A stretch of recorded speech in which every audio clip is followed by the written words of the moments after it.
All right. Hello, everyone. My name is Jason Yoong. I'm Ethan's operating partner. And today, Justin Best and I will chat about habits for peak performance. I have to be honest, when I first read about Justin's schedule, the first thought in my head was this guy is a beast. No joke, Justin. I At full appreciate it. background, Justin's an investment banking analyst at Union Square Advisors, a two-time Olympian, and an Olympic gold medalist at the Paris 2024 Olympics in the men's 4 rowing event. Congratulations, Justin.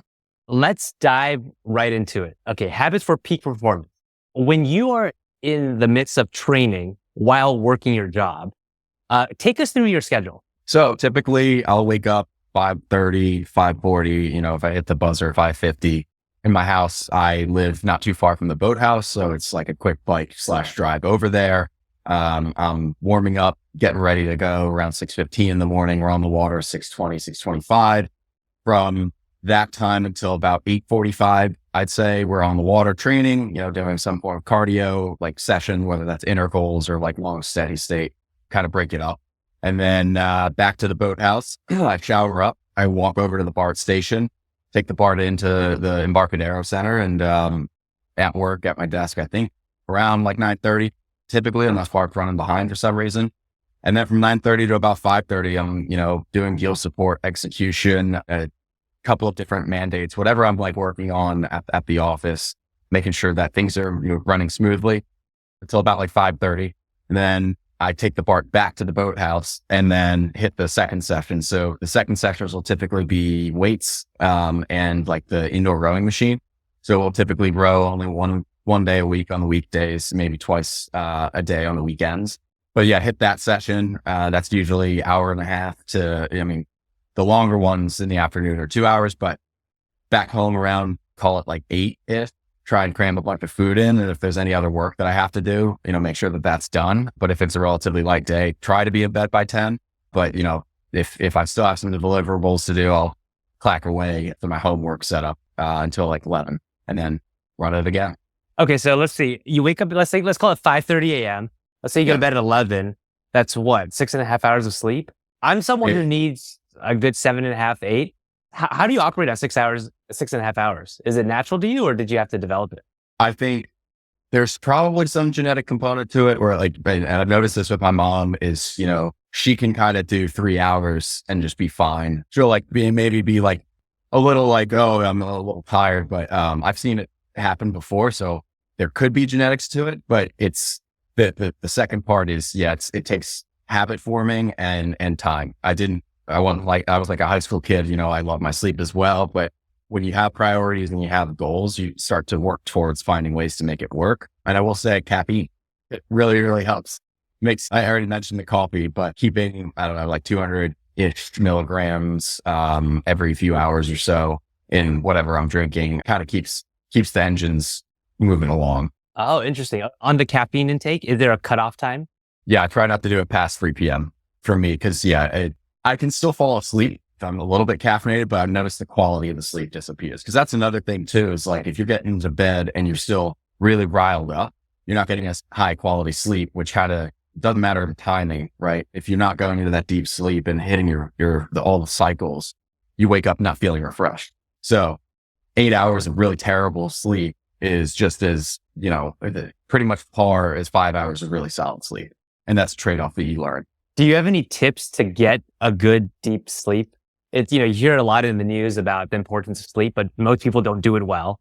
Do you have any tips on that? Cold room. If your room can be like 65 degrees Fahrenheit, I think that like works your brain into that's like steady state. And I'm not a sleep scientist, but this is what I've done research on is you want to optimize stuff. Optimizing your sleep is great. So cold room, I think that's the number one for me. White noise as well. Just something about the ease of falling asleep when you have something kind of going on in the background, whether it's a show or I like fans that I know it's okay. The fan is on. I'm going to wind down now. And then boom, I'm asleep. Comfortable mattress, something that, finding your kind of sleep style in terms of do you need firm? Do you need because people are different. And then also trying not to sleep on your back. Try to sleep on your side or your stomach because when you're on your back, you're in a position that you're more prone to snoring. And that's actually just restriction to your oxygen intake. if your like head is tilted backwards. So if you sleep on your back, that's fine, but like just whatever you can do to open up that airway to get that like nice quality, consistent sleep. Okay. Interesting. Thought about these things. I can tell. It's good tips because I am a snorer and my wife hates it. So I'm gonna try some of these. If you can put your head in called sniffing position where you open, like you can create like the angle between your neck and your chin. And you can take a deep breath and it's like nice and clear, but if you can put your head in that position and keep it there overnight, you're going to have a better oxygen flow than if it's like completely back like this or completely like crunched like that. Okay. That makes sense. So, another part of your rigorous schedule, doing it day in, day out, on the days that you feel sluggish, because everyone does, right? How do you re-motivate yourself to get at it? I think there's a lot of tangents. So I like to, in terms of like process, there's the tangibles that you can do, your day-to-day, the actual actions, whether organized or whatever. But then on the other side is, I'd argue more important is mentality, and setting goals, finding motivation is huge for me.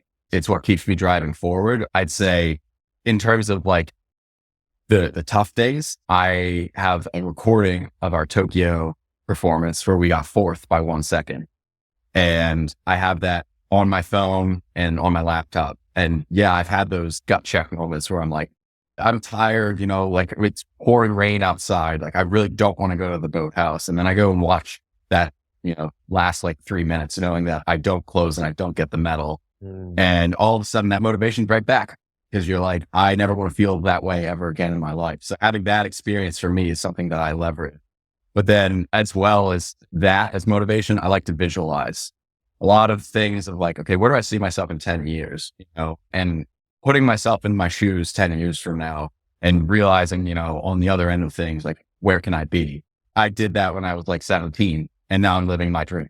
I was like, I'm dreaming about being an Olympic champion, like literally dreams, but then also like, what does that look like? Crossing that finish line, becoming Olympic champions. And then visualization for me is huge. I always try to be like forward thinking. And so then when you're going through the motions of execution, it becomes familiar to you.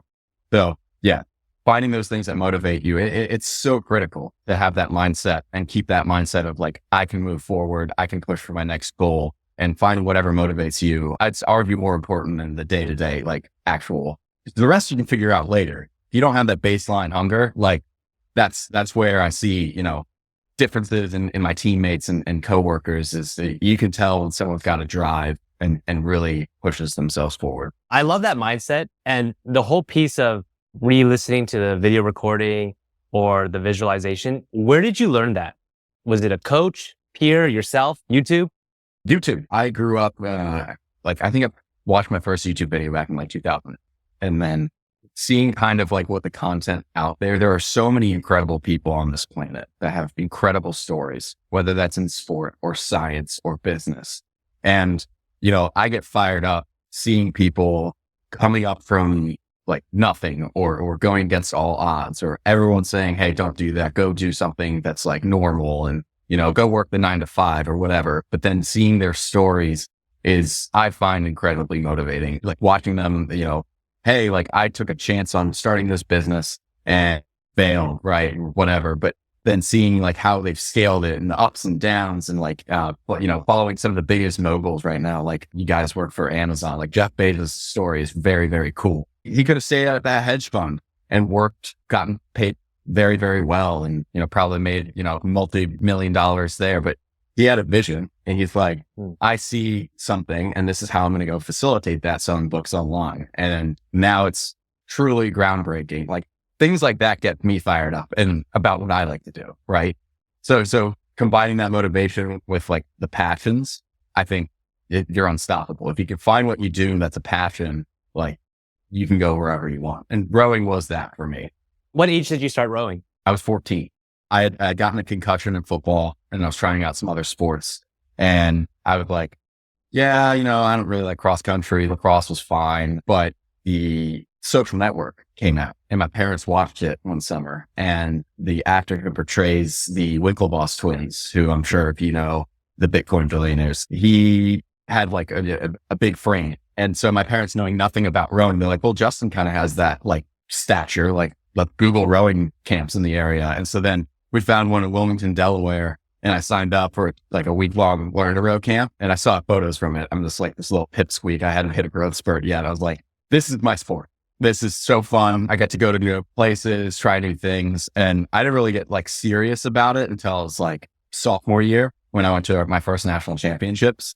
And that's when I started planting the seeds in the back of my mind. I was like, I want to go to the Olympics for this. And then there's people who go to the Olympics and the people who win the Olympics. So that's the next step up too, is like go to the Olympics. And then even further in the back of my head, I had Olympic champion. And it's just like been a slow burn. The man at the top of the mountain didn't fall there, but seeing the consistent progress in the way that, you know, you can tweak your process and whatnot, but the inputs that you see or that you put in, you receive those outputs in the sport, which I found addictive, right? It's like I saw those incremental improvements and I was not good at first, but then I was like, yeah, but what if I spend a little more time on the rowing machine? Can I get fitter? Oh, what if I start watching videos? Can I row better? Going through that, I was like, yeah, this is my thing. And I'm pretty passionate about it. So, okay. So you started at 14 and then 17 is when you decided you had that goal of Olympic champion. How did that come about? Like why an Olympic champion? So it's multifaceted. I think my cousin, this happened when I was in college. Actually, so the timelines, I had it in the back of my mind, but I'm also like, okay, well, I want to, you know, work and do all these things. But my cousin lost his battle of brain cancer at the age of 27. And I'm like, you don't know how long you have on this planet. So run at what you want to do, run at what you're like, just run full speed, because like you can figure out a lot of stuff later. I was in a position where I was like, rowing is that. So yeah, I'm going to move out west after college to go row and yeah, figure out a job later. Right. And like the goal was do this because I'm passionate about it. It fills my cup every day. And then I think like in high school, like watching some like documentaries and like seeing like what the sport was like doing for me at that time, I was like, yeah, like I want to set the goal for the Olympics. And in my senior yearbook, where do you see yourself in 10 years? I kind of called my shot training for the LA 28 games. And I can say I check 10 years later from 2015 to now. So that's pretty cool. It's the pinnacle of sport. It is the Olympics. And, you know, I just so happen to participate in a sport that, you know, has a presence at it. And there's no professional rowing. The Olympics is the top end for it. And I was like, I can see myself getting better, and why not me? You know? So I figured out the ways to go about doing it. Went to college, rowed competitively, tried out for the under 23 national team or was on it 2 times, and kind of went through those rungs to get to the Olympics. And, yeah, there was many ups and downs, but I got there. When you talk about motivation, it reminds me the top 2 regrets of people on their deathbed or people who are dying is, number 1, I didn't have more courage to live the life I wanted. And number 2, I waited too long to do things. So yeah, I see Ethan wrote in the chat, don't wait on the important things. So I love that you just go at it and you have such a high bias for action. I think it's sad, the circumstance that like I felt that urgency, you know, like he was a great guy. He loved to do BMX. That was his thing. Matt like had a passion for life and he was always jumping off the stuff, and he was the cool older cousin to me. And then I get a text from my mom, like, your cousin's not doing well. Within a few months, he was, you know, he lost. So I would hope that, you know, if you're on the call or you're listening to this, you can hear that urgency, because yeah, you're only here for a finite amount of time. And so, you know, maybe the voices in the back of your head saying, hey, don't do that. Hey, you know, tell them to stop, like go after that passion that fills your cup every day. And you might fail. It's not easy, and you might have to like, you know, go through some tough times, but I think hedging that risk is absolutely worth it if that's what you're truly passionate about and you have the right mindset. I agree. It's a great call to action. I am a little bit older than you. I agree to that. Raj has a really good question in the chat. Here's his question for you. If you have a hard day at work, how do you concentrate it into the training afterwards? That's what I actually like about my schedule is I can silo the two. Rowing can be frustrating. You can lose in practices, or, you know, the boat isn't running well, or your hands are blistered and like all these extraneous things. But then I can leave, I can put the boat away and take my shower, and then I can go to do something, occupy my mind, which is investment banking. But then on the flip side, if I do have a difficult day at work, if someone's like really up, like, hey, where's this deliverable? Hey, why is the model not tying out? Things aren't making sense, or like it's crazy busy, back to back calls. Like when I put the laptop down and I'm at the boathouse for the second time and I'm the rowing machine, my mind is free from work. So to me, it's the balancing act and it's the separation of the two that I enjoy. So like I always find like the long droning cardio after a really long day kind of therapeutic, because it's just me and my thoughts. I listen to music. I listen to podcasts every so often, and I can do kind of a lot of, again, visualization. And there's many like 90-minute, 2-hour sessions where I can just go through and, steady state cardio. We're in what's called our utilization 2 zone. So like probably like 140 heart rate, like beats per minute for a long period of time. In those moments, I can like kind of decompress. I can kind of like think through like, okay, so we were doing this at work today, blah, blah, blah, blah. And, just getting the erg strokes in. The erg is the indoor rowing machine. So just getting those strokes in and separating it. And sometimes they bleed into each other. I'm an emotional guy and, I get very competitive. And so if one thing isn't going well in practice, I might be hammering like some emails off a little more aggressively than I would have had I not lost in practice. But I think having the two of them is how I've ingrained myself and kind of kept myself at a base level, because in sport, you don't want to get too high emotionally, but at the same time, if you don't do well, you don't want to get too low, right? If you could have that consistent kind of like trend upwards, that's how you can see yourself improving and then stay at the top of the sport. A frequent question we get is, my job is so demanding. I have to be on 24/7. I can't leave my phone or email for 5 minutes. How are you able to communicate or manage up to your company leaders to be able to put it away, go into the zone while training, and then come back to it without worrying that something's happening? I think there's a give and take. The situation that I am currently, or that I was in, and I'll say I took a leave of absence like in Q2 of this year, just to like, okay, solely focused. We're in the final sprint. But I'd say between when I started back in 2021 to up to that point in 2024, it's just staying like over communicative, giving work in progress updates, marking out my calendar, for example, so that like if someone's like, oh, is he in a meeting, whatever, I have a big calendar block that says training. And then, kind of like setting the expectations, trying to go beyond them, but also be like, hey, from 6 a.m. to like 9 a.m., I'm not going to have access to my phone, or from 5 p.m. to 7 p.m., I'm going to be like, exercising. And then trying to, have an organization system that works for you. I use like checklists and notes based on projects. So I have like 5 simultaneous checklists. So at any point, if I have something that is expected from me, it goes to the checklist. And so now I have visibility on it. So my checklist right now, I'm like looking at it. I'm like, okay, I got some more stuff I got to do after this call. But I think staying on top of those items, all of a sudden the boom bust does not happen. If it's consistent, the boom bust of like, oh crap, everything all at once, it's like all coming down, you avoid those situations more often and kind of reduce that stress, that anxiety of like, oh, I can go away because I know I'm on top of it.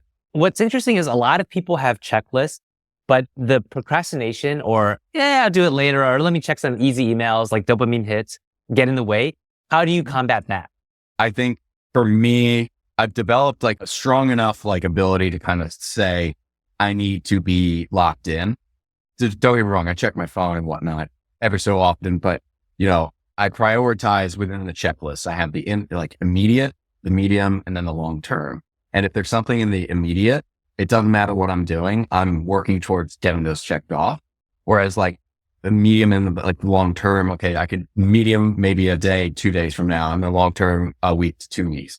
Having that siloed within the checklist, so it's not just one big fat, like, okay, everything's like lumped together, helps me. Mm-hmm. And then moving the mediums into like for me is pretty easy once it's like cleared out. So like doing that, kind of having my structure, I think works. And then also kind of like going back to this mindset goal set, knowing like, okay, I need to do this so that I can get the carrot at the end of the stick is always what you have to kind of reset yourself to. It's like, is doing this task right now going to get me towards my goal? And if the answer is yes, you gotta like pony up and do it. It's like kind of my rationale and like how I approach that, because, yeah, life's distracting, like you mentioned, you're always plugged in. There's social media, there's, people like hitting you up and whatnot. And it's how to compartmentalize what you're doing in your work streams. And so you stay on top of it, but then, rewarding yourself every so often, right? Like where you can just kind of decompress, whether that's at night or whatnot, so that you're not feeling like over rev at all times, but, trying to keep on top of the things that you need to get done is something that I've been fortunate enough to be able to do, which is funny because in school I was absolutely not that way. But as soon as I started getting a paycheck, I'm like, I'm going to work really dang hard. There you go. Double clicking on motivation and goal setting. Are you the type of person where it's just one big goal, Olympic gold medalist, or do you break it down into small goals? Like I want to beat this time, etc. How do you do that? If you're standing at the base of Mount Everest, like the foot looking up, you're not thinking about taking one step to get to the top of Mount Everest. There are structures even like that you need to get to, whether that's the first base camp or the second. And I think having that mindset with the monumental goals and backfilling is absolutely critical, because you can note your progress as you go through it, which provides extra motivation. Like, I want to be the top person, like within my division at Amazon. I want to be a product manager. I don't know how you guys are structured, but like I want to be the top product manager, going backwards and being like, okay, well, how do I get there? So I need to do pretty well on my reviews. Sure. Okay. So what's expected of me to do well on my reviews? Go look at your peers, talk with your direct managers of, hey, what are some things, like the tangibles that you can write down, like obviously getting your things in on deadlines, whatever, but finding those things and consistently checking them off. And you're going to find that you start getting to those little goals a lot quicker. And then once you get to the little goals, you have the motivation to go for that next little goal. And it's the snowball of like, I am moving towards it rather than, oh, here's this big goal and I don't know how I'm going to get there. And what I think too is like, you have forward progress and sometimes you get setbacks, because that's just the way anything monumental or anything worth doing works. I'd say knowing when you get those setbacks, having the pillars of those smaller goals along the way, you can be like, okay, well, I'm set back, but at least again, I got all this work behind me, or I got all these things behind me to kind of like reset, and I'm moving forward. So you don't ever feel like, oh, I'm back to square one. Now I'm never going to accomplish the goal. Having those backfilled goals are absolutely critical. And so for me in rowing, it was, oh, I need to get my 2000 meter rowing machine time under 6 minutes. Was a tiny step to get to the ultimate Olympic champion. I need to get a job that allows me to kind of like balance both. Again, tiny step, ultimate goal. Having those along the way, but I have like a list goals, and like the big one was the Olympic goal. And all along the way, I'm just like crossing off. Okay. All right. Okay. We're doing well. We're, making boats go fast. And I found that like, it just becomes second nature. So you just like compartmentalize, set those goals with whatever it is. So this next year, I'm taking some time off from international competition. So like, big goal of mine is to close a $50 million in like overall like deal transactions, which is, I don't know if I will be able to like actually physically control that, but that's the goal. And I know what I'm going to have to do that. And it's staying on top of organization, staying on top of making deliverables for our client. That again, similar aspect of goal setting from sport that moves in, and kind of checking off along the way is what I would say you should kind of like look towards. That makes sense. You do a lot of head nods to the Amazonian way of working. You mentioned working backwards, focusing on controllable inputs, not outputs, and then operational organizational excellence. So if you're ever confused about what to do, look at what the best people in the world are doing. And obviously Amazon's a multi-trillion-dollar company, and Jeff did not create it yesterday, right? It took many, many years of trials and errors. And I'm not shocked to hear that that's like ingrained in the culture, at a high performance place. Like that's kind of the expectation. And clearly you have the results to show for it. Let me ask you, so Ethan just said, no, it's no surprise you're an Olympics champion. You're an organized machine.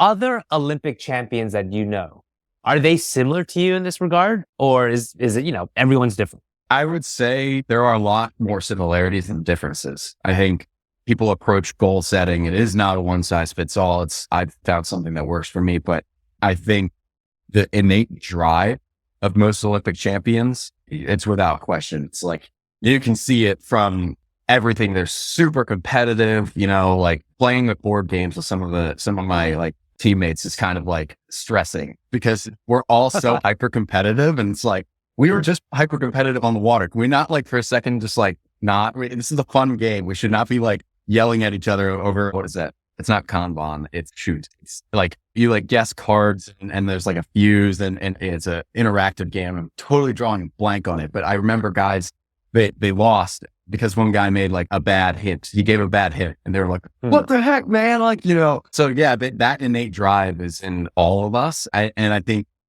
there are different ways to approach it, but I would say that everyone's setting goals. So whether they're keeping them that organized or not, I would say it's kind of like varied, but people that I work with and people that I rode with and other Olympic champions that I've spoken with, yeah, they're kind of the same cloth, I would say. Yeah, that's no surprise. What about recovery techniques? Physically, mentally, do you have your go-tos? I'd say I've tried some stuff. We just talked about sleep. I mean, sleep is like the number one thing. Also, trying to eat somewhat clean. Looking at food instead of this thing to taste is more of a fuel. You don't want to put in a compromised fuel into a really nice sports car. Why would you do that to the vessel that takes you around the world, which is your body? I can tell when I've not been treating the body well, like kind of like towards the end of the week. So I try to be thoughtful. Like I go to happy hour and whatnot, but like, you feel that on the downside of it. I think also like recovery wise, Theraguns, like a shot massage therapy to get like that deep tissue. That after like a really heavy weight session for me does the trick. It kind of gets the blood flowing. And I also like people with low back pain. I've had, 2 bulging discs for the better part of, the last 4 years, doing a heat pad before exercise and then after exercise to kind of reduce the tension in the muscles and inflammation. I think trying to other recovery, like I've done ice baths before. I don't know for me if they work. They definitely wake you up. So if you're struggling with waking up, go turn your shower as cold as possible and you'll be awake. Stretching, like a nice, you want your muscles as long as possible. So yeah, keep like 10-minute routine after an exercise session keeps the muscles loose. Do you stretch before and after or just after? I call it a dynamic warm up before I roll out as well. So like I'll do a tissue rollout for my back and whatnot, as well as some like limbering up exercises, but I don't do static stretching before exercise. The muscle really elongated just to then put it under a lot of work.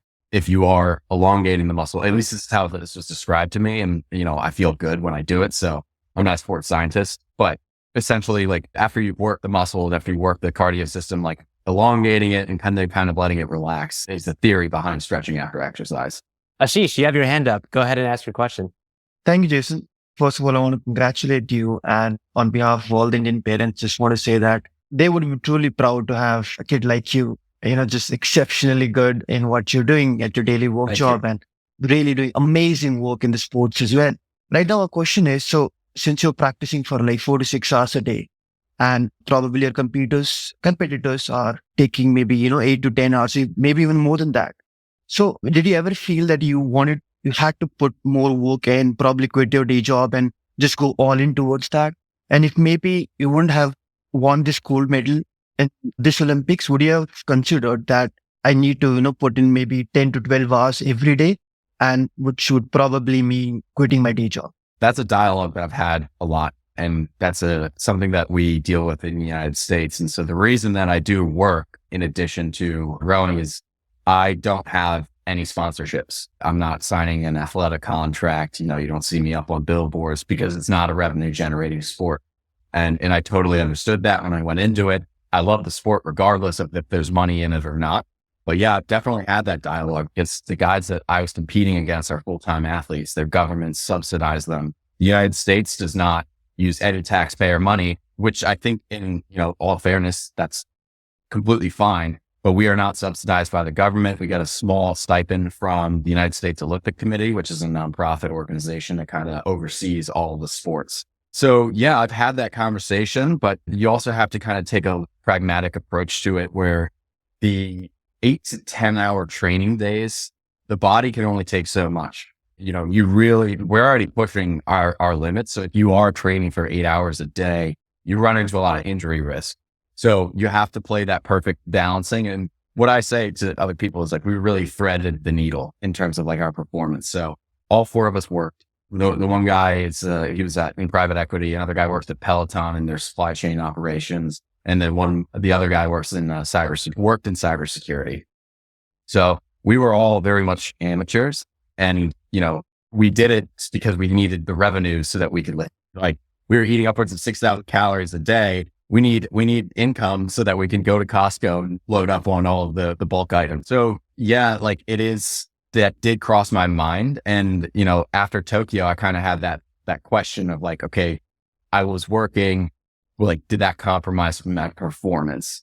And that's why I went back to the drawing board in kind of like the fall of 2021. And I'm like, okay, what can I do better given my circumstances? And a few things within the sport of rowing that I found like could help me was being smarter with my data. I, monitor my heart rate a lot. I don't have my heart rate watch on, but for my workouts, plug it into what's in an app called Training Peaks. And it's actually very good at projecting if you're overtraining. And like when it starts giving you like notifications on like, hey, you might be hitting the red line, within a day or two, I get sick. It was pretty crazy. So finding those efficiencies in my work and training was actually pretty helpful. And I think what pushed me to get, in addition to the motivation, pushed me to win. But yeah, it's a trade-off that we had to make. And I was happy that it worked out. But for a lot of people, that's not always the case. Not everyone can win the Olympics. So I think I was happy to be the proof point that it's possible, but it was certainly not like the most easy period to do it. I see a lot of head nodding, so I'm going to assume yes. I'm going to ask you let's go through a quick fire round, and Sure. then we'll go back to audience question. You have the motivation. You are an organized machine. What's your hardest obstacle when you juggle work and training? It's the sacrifices that I have to make on the other side. So I'm not out on Friday nights. I had to say no to my good college friend's wedding. God bless my fiance, but like her always, kind of on the back burner. And I will say, so I started dating her in high school, and I'll wrap this up. On our first date, I sat her down and I was like, I'm going to go to the Olympics. So if you're okay with kind of being the second, like rowing's always going to be a priority for me. And she's like, yeah. And this guy's crazy, but here we are, 9 years later, engaged to be wed. So yeah, there's sacrifices that you have to make. And that's kind of the difficult part. I love that. Most memorable career advice you've received? Find really good mentors and leverage them as much as possible. Find people that want to bring you up, not keep you down. I have been very, very blessed to have some great mentors along my way without them and kind of teaching me what they learned. And find people that you want to emulate and, reach out to them, ask for a coffee chat, stuff like that. Or when you come across them at work, like put yourself in front of those people and then develop that relationship. And I think you can be the smartest person, but if you don't have a group behind you, you won't move forward. And that's just the way business and the world works is like people in rooms, developing relationships and moving forward. People always ask us, how do I get a great mentor? What's one tip you have for people seeking a strong mentor? I would say within what you're looking for, look at the highest performing people. So if it's a business mentor, if it's a physical, like fitness mentor or whatever it is, and then put yourself in the locations that those people go. You can reach out online and there's nothing wrong with sending LinkedIn messages, emails, cold, whatever. But if you're physically in the spaces that these people are and you're talking with the right folks, like that's how you broker that connection, I would say. I agree. What's something people misunderstand about rowing? People think it's an upper body sport, actually a lot of legs. So the way that the boat works is we're on sliding seats. So you really don't see it, but we're pushing with our legs. So like we go like this with our legs, and just the way it's an outrigger boat and you're really like kind of pushing. So like right now I'm going to push back. That's what we're doing in the boat. So you use your upper body, but like my quads are way bigger than my biceps. Nice. Okay. I did not know that about rowing. I did think it was upper body. Okay. You're back at Paris, you're rowing, you're competing for the medal. When did it hit you that you were actually going to win gold? Probably 400 meters to go. I knew the Kiwis just threw their last punch and I knew we had one more gear And so they moved back into us. So they like, you can watch the race. They took some seats back is what we call it, but they moved up almost parallel with us. But I knew that was it for them. Like it would have been superhuman had they had another like kit after that. So, and I knew we were still in our kind of like our coast mode, and my stroke seat said red, which all of us know when someone says red, that means you put everything you have into the oar over the next like 3 to 5 strokes. And, yeah, that was kind of when, and then once I crossed the finish line, I said, oh my God, probably 30 times. I was just in disbelief. When you were explaining that, I was visualizing myself there and I got a chill up my body. So I couldn't imagine what it must have been like for you. Okay. Outside of winning gold, what are 2 of your favorite Paris Olympic memories? Outside, well, the first one is proposing to my fiance on the Today Show in front of the Eiffel Tower. Nice job. Family. Yeah. I was like, this is pretty cool. Got that. And then there were so many good ones, like interacting with like athletes from around the world. And I think one thing in particular I want to highlight is at the Olympics in the Village, there were athletes from Russia that were competing for athlete independent nation, athletes from Ukraine, athletes from Palestine, athletes from Israel. And we coexisted in a space for 2 weeks without any altercations that I knew of. And it just shows the power of like something like sport can bring people together and you can coexist. You do not need to be at odds with each other. You can disagree, but that's kind of like, it's been the cool part for me. It's something that like, I noticed that in the Tokyo games too. I was like, wow, a lot of these people come from nations that actually want to kill each other. But here they are all just coexisting and showing like the big politicians, hey, like we can do it. Why can't you? I thought that was pretty cool, showing kind of like the human spirit behind it and then interacting with people from all over the globe. You know, I met a guy from Saudi Arabia and we just had like a 45-minute conversation, just talking about life. And I think that was pretty fun. I love that you had that experience. And that's what embodies that's why people love the Olympics so much too, right? Exactly. It's that plus the highest level of competition. Going back to some training techniques, quick question here. How do you know when your breaking point is? And then the follow-up to that is, when do you know when to stop at that or to surpass it? There's many points that I'll bring it back to pain. Pain is your body's way of saying, whatever you're doing, you need to stop it. And there's certain scenarios where you should listen to your body. You know, if you're experiencing pain because of like a joint or something related to an injury, okay, you know, maybe back off. But if you're 400 meters to go in a race, your legs are screaming, your lungs are screaming, you need to say to your body, it doesn't matter. I'm going to push forward. I don't care. I'm going forward.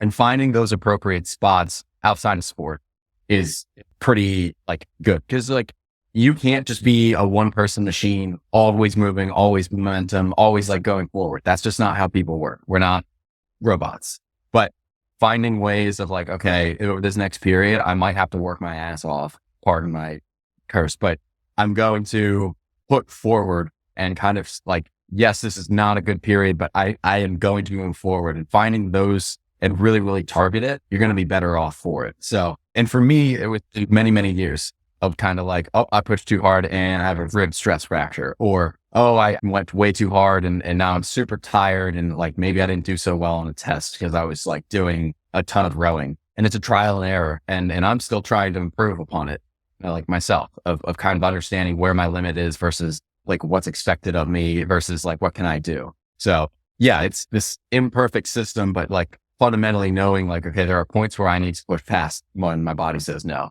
Ethan, your question. First, Justin, amazing.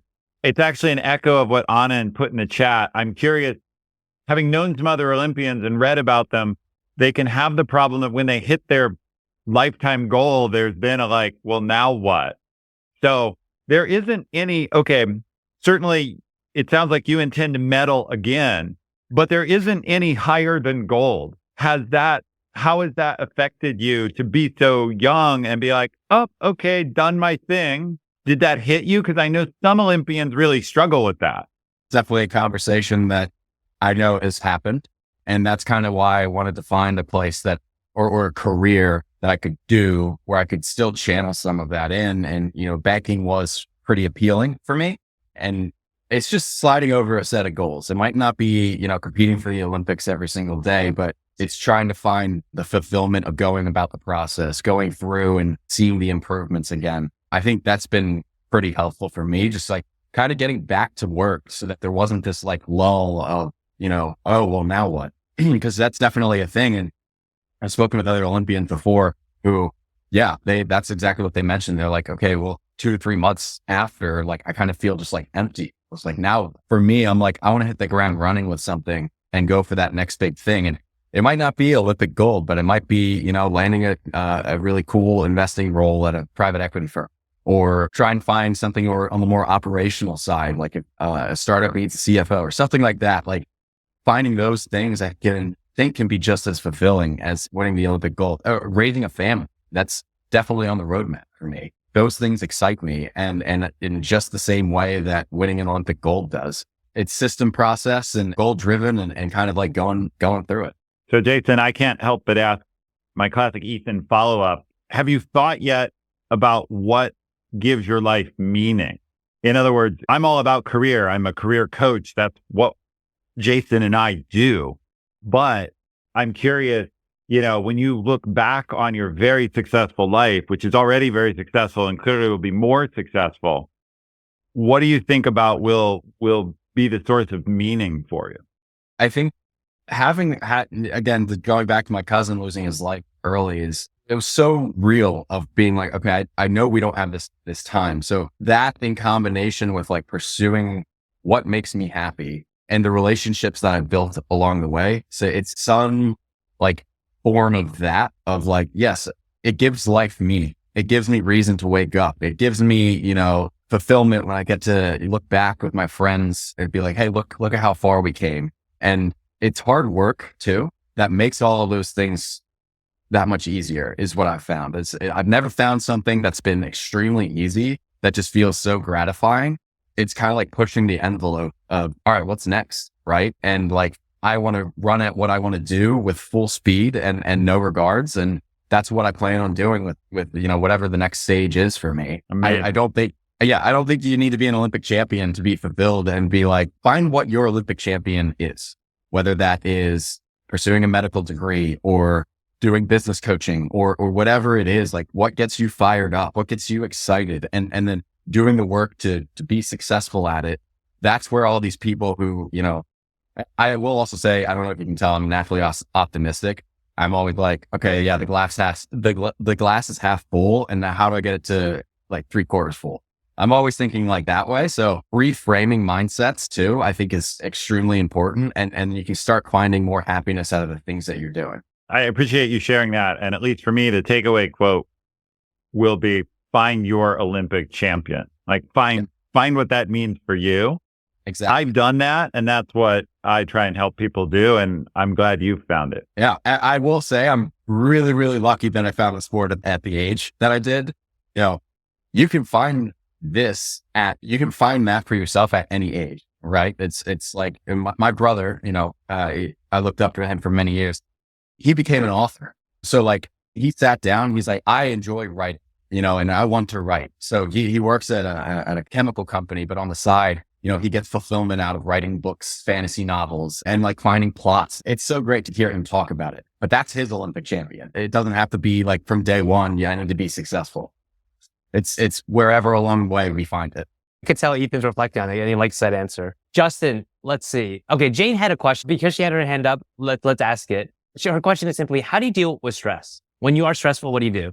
I think I like to listen to music a lot. And part of that, I do steady state cardio to kind of relax and decompress. So like whether it's go for an hour-long run, I found that exercise really pulled me back to a base, especially once I get wound up. So like I've always had that where I'm like, I need to move, I need to do something, I need to expend energy.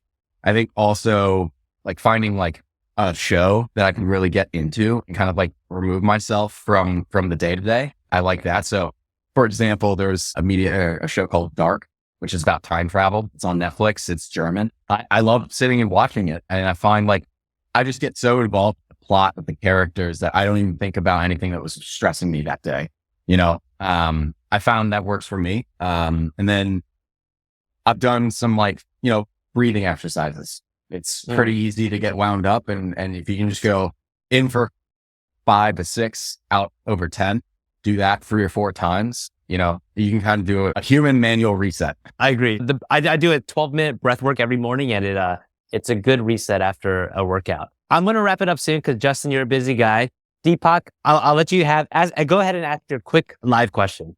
Hi, Justin, and thanks for giving me this opportunity. My question is, have you had a bad experience with a coach, mentor, or boss that you highly respected?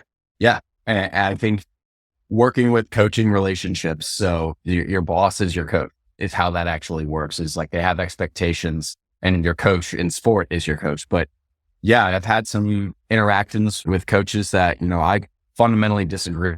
Learning from those experiences of like how to approach them in a way that is productive rather than coming at odds, knowing where they're standing and what their viewpoint is, I think is an understanding like kind of how their perspective is formed is your number one tool that you can use in approaching that. So, if I have a coach who I disagree with, he put out a lineup of guys that I don't think should be correct, seeing kind of like his 10,000 foot view and then trying to bridge like, okay, well, how did he get there? And then making suggestions to those points rather than coming at them for, whatever their decision was.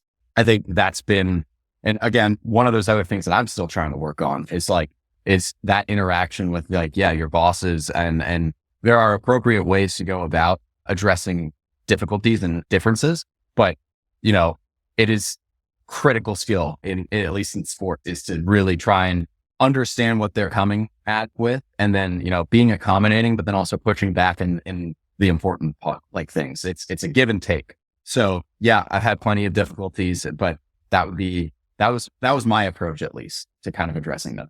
I'll piggyback. I agree. Seek to understand first, but also have strong, firm opinion yourself. Okay. I'm going to wrap it up.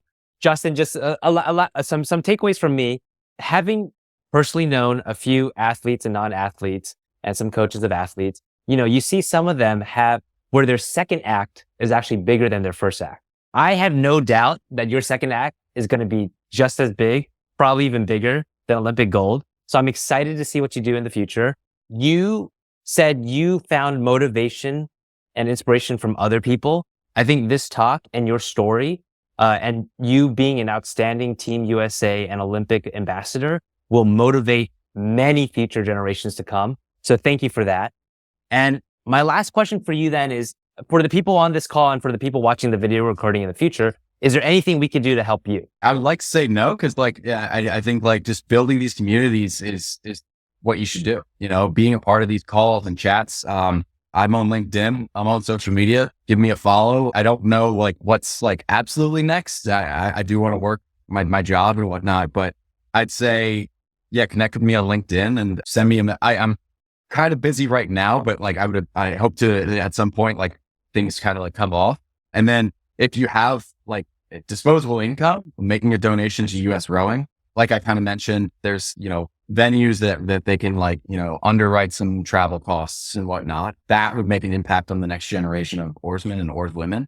I think if not, then just be a fan of the sport of rowing. Hopefully, you go watch the YouTube clip of us rowing, and then, there's other world championships that don't happen in the years that the Olympics aren't happening. So following along and being Team USA supporters, that would be cool if I left this call and had some more Team USA supporters. Love that. Justin, Ethan and I will meet you in person one day. If we come to where you are, let's go rowing together. I think it'll be a lot of fun. We'll take you out on the boat. Yeah. Perfect. All right. This was a lot of fun. Thank you, Justin. No, thank you. This was great. You guys asked some awesome questions, and I'm looking forward to rowing with you guys in the boat. Awesome. All right. See ya. Have a good one.